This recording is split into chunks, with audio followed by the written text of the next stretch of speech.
শীতকাল মানেই পিঠাপুলির উৎসব। পিঠাপুলি না হলে বাড়িতে ঠিক জমে না। তাই ভাবলাম নতুন কিছু পিঠা বানাবার। আজকে আমি নিয়ে চলে এসেছি কদম ফুলের পিঠা। হ্যালো বন্ধুরা, কেমন আছো? আজকে আমি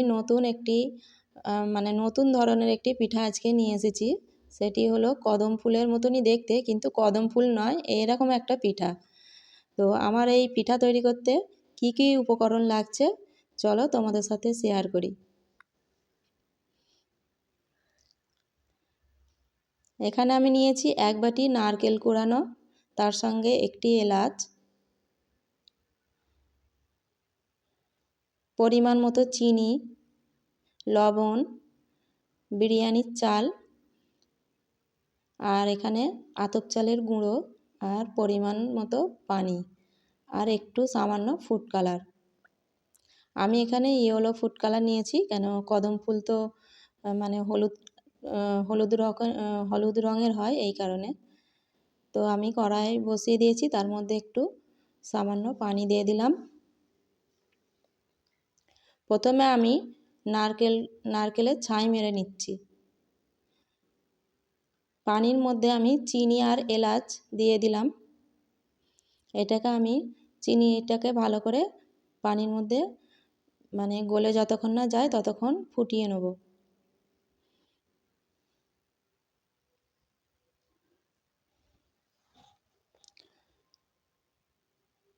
চিনি ফুটে গেছে, এবার এর মধ্যে আমি নারকেল কোড়ানোটা দিয়ে দিলাম।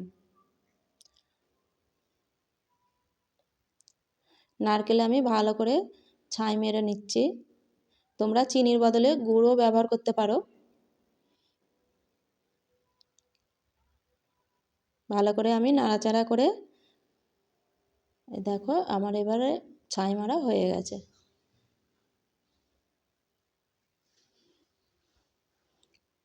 ছাই মারা অলমোস্ট রেডি, আমি এবারে নামিয়ে নেব।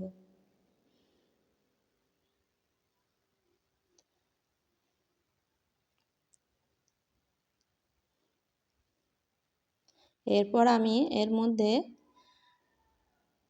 খুমিরটা ভালো করে নেব।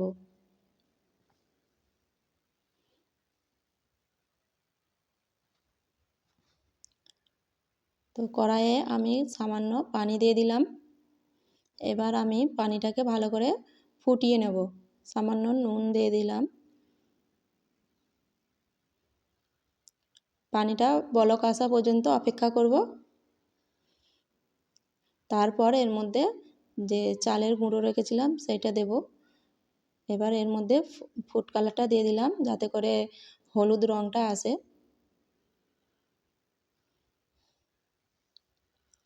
আমি এখানে ফুড কালার ইউজ করেছি, তোমরা চাইলে নাও করতে পারো।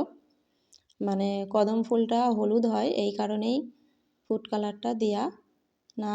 তোমরা না চাইলে না দেবে। তো এবারে এর মধ্যে আমি আতপ চালের যে গুঁড়ো ছিল সেটা দিয়ে দিলাম। ভালো করে নাড়াচাড়া করে নিচ্ছি।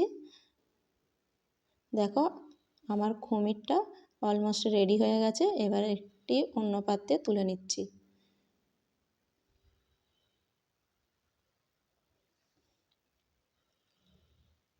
শীতকাল মানে নানা রকম পিঠাপুলির আইটেম, আজ একরকম তো কাল আরেক রকম।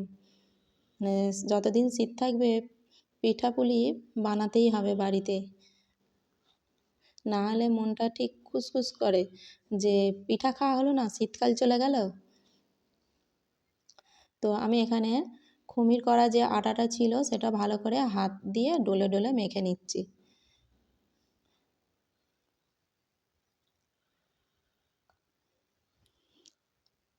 এখানে আমি সর্ষের তেল নিয়েছি, একটু হাতে ভালো করে মেখে নেব, যাতে করে হাতে আটাটা না আটকায় বা চটচটে ভাবটা না থাকে। তো আমি একটা মানে বল সাইজের, ছোট ছোট যে বল হয় সেই বলের সাইজে একটু আটাটা আমি গোল গোল পাকিয়ে নেব। তোমরা চাইলে ছোট বড় বানিয়ে নিতে পারো, কিন্তু দেখো আমি এই সাইজটা বানিয়েছি। খুব বড় নয়, খুব ছোটও নয়, একটা মিডিয়াম বল। তো আমি প্রত্যেকটা বলকে ভালো করে হাত দিয়ে গোল বানিয়ে নেব। আমার এই ভিডিও তোমাদের কেমন লাগছে বন্ধুরা, অবশ্যই তোমরা কমেন্ট করবে, লাইক করতে ভুলবে না এবং অন্যদের উপকারে শেয়ার করে দেবে এবং সকলের কাছে বিনীত আবেদন আমার চ্যানেলটিকে সাবস্ক্রাইব করে দেবে এবং কে কোথা থেকে দেখছো একটি কমেন্ট করে জানাবে। বলগুলোকে আমি ভালো করে ছোট ছোট বাটির আকারে করে নিচ্ছি। অবশ্যই তোমরা হাতে একটু করে তেল মেখে নেবে, না হলে আটাটা হাতে জড়াবে। দেখো আমি মুখটা বন্ধ করে নিলাম। মুখটা বন্ধ করে নেবার পরে আমি গোল গোল আবার বল আকারে গড়ে নিচ্ছি। যেমন বল আকারে ছিল তেমনই বল আকারে গড়ে নেব এবং গাটা না ফাটা ফাটা থাকে এমনভাবে তোমরা বলটাকে ভালো করে গড়ে নেবে। দেখো প্রত্যেকটা বলকে আমি বাটি বাটি করব আর এইভাবেই নারকেল ভেতরে দিয়ে আর মুখ বন্ধ করে দেব, দিয়ে আবার যেমন বলের আকারে ছিল ঠিক তেমনই বলের আকারে করে নেব। আমি যেইভাবে তোমাদেরকে দেখাচ্ছি তোমরা এইভাবেই ঠিক করবে, স্টেপ বাই স্টেপ, দেখবে তোমাদেরও ঠিক কদম ফুল এত সুন্দর হবে। বাচ্চারা দেখলেই এই পিঠা খেতে চাইবে এবং কদম ফুল মানে ভাবা যায় না যে কদম ফুলেরও পিঠা হয়। আবার একটি আমি তোমাদেরকে বাটির ভেতরে পুর ভরে মুখটা বন্ধ কিভাবে করতে হয় দেখিয়ে দিচ্ছি।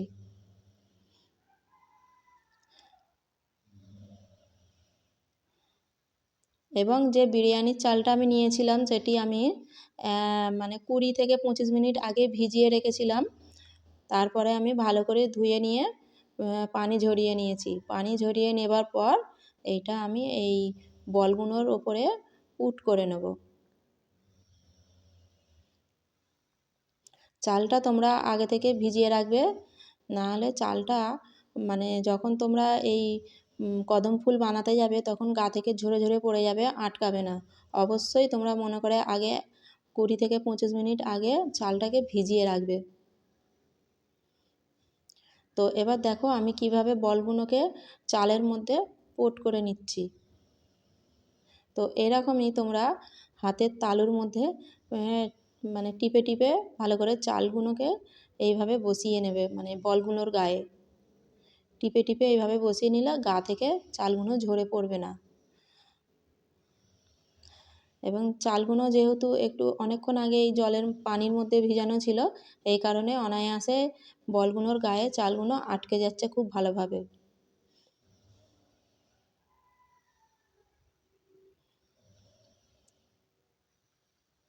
কদম ফুল পিঠা দেখতে খুব সুন্দর এবং খেতেও খুব সফট এবং সুস্বাদু হয়। অলমোস্ট আমার সব রেডি হয়ে গেছে। এবার আমি গরম জল এখানে মানে গরম পানি এখানে উনানের মধ্যে বসিয়ে দিয়েছিলাম আগে থেকে, তার মধ্যে আমি বসিয়ে দিলাম। তোমরা ঠিক এরকম ছাড়া ছাড়া ফাঁকা ফাঁকা করে কদম ফুলগুলোকে রাখবে, নাহলে একটার সাথে একটা জড়িয়ে যাবে। এবার আমি ঢাকা দিয়ে দিয়েছিলাম। 20 মিনিট পর এইভাবে দেখো কি সুন্দর মানে কদম ফুলই তো লাগছে। বন্ধুরা কমেন্ট করে অবশ্যই তোমরা বলবে কদম ফুল লাগছে কি না। কত সুন্দর দেখতে হয়েছে দেখো চালগুলো ঠিক মানে এত মানে ফাঁকা ফাঁকা চালগুলো এত মানে খিলখিলিয়ে উঠেছে, ফুলের মতনই ঠিক লাগছে, যেমন ছুঁচ ছুঁচ কদম ফুলের গায়ে থাকে ওপরের লেয়ারটা, ঠিক সেই রকমই লাগছে। তো আমার এই ভিডিও তোমাদের কেমন লাগলো অবশ্যই বন্ধুরা কমেন্ট করবে এবং নতুন নতুন ভিডিও আনবার জন্যে আমাকে উৎসাহিত করবে, আমি যাতে করে আরও নতুন নতুন পিঠার আইটেম তোমাদের জন্য আনতে পারি এবং তোমাদের সঙ্গে শেয়ার করতে পারি। সকলে ভালো থাকবে এবং সুস্থ থাকবে।